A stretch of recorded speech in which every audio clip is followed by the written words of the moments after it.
Bonjour, est-ce que pour être au meilleur de vous-même, tu dois plutôt faire appel à ce qu'on appelle un coach ou à plutôt ce qu'on appelle un psy?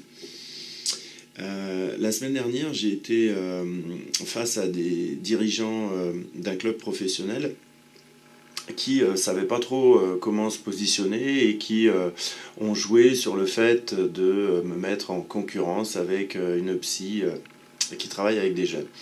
Donc pour les présidents, pour les dirigeants, pour les entraîneurs professionnels, pour les athlètes professionnels qui ne savent pas trop comment choisir, je vais essayer de vous aider sur cette vidéo. Évidemment, pour nous, c'est notre métier, on a été formés pour ça, donc forcément, distinguer l'un de l'autre, c'est assez facile.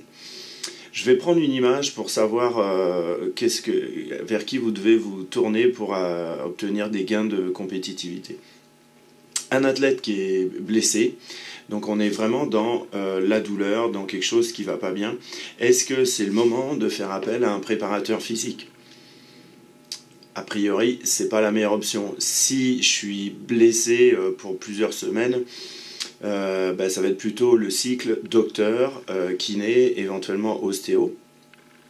Bref, des gens qui sont spécialisés sur ça va mal, ça fait mal, ça va pas bien. Voilà. Et puis, quand cet athlète est plus blessé, du coup, est-ce qu'il va toujours aller voir autant le kiné? A priori, on peut penser que non, parce que ses besoins ont évolué. Sa capacité à se réathlétiser devient meilleure, et donc, a priori, s'il a toujours besoin du kiné, ça ne sera pas pour les mêmes soins que quand il est vraiment totalement blessé. Il ne va pas faire les mêmes exercices.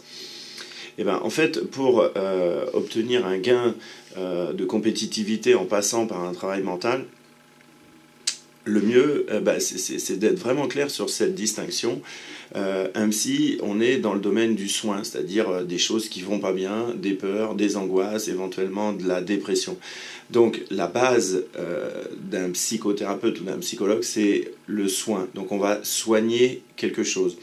Le travail d'un coach ou mon travail, on est orienté sur un gain de compétitivité.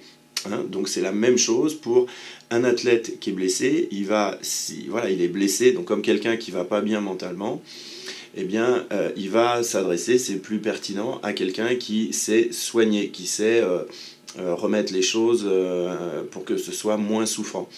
Et puis, si c'est juste des obstacles mentaux, des choses qui temporairement demandent à être réajustées pour libérer l'énergie, à ce moment-là, on est plus dans le domaine du coach. Voilà. Donc faites cette distinction. Est-ce que vous êtes plutôt dans une dynamique où il y a des peurs, il y a des angoisses qui vous submergent, ou de la dépression, et vous n'êtes pas en situation d'être performant, d'être créatif?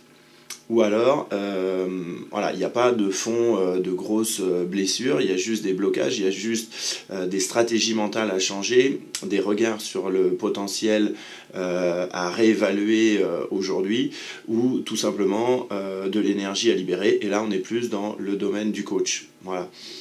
Je ne me suis pas présenté, je suis Nicolas Gétin, j'ai 10 ans, 11 ans d'expérience dans le coaching d'athlètes de différents sports.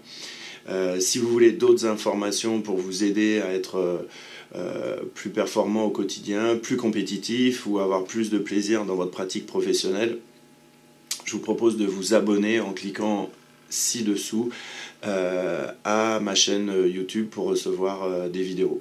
D'ici là, je vous dis à bientôt.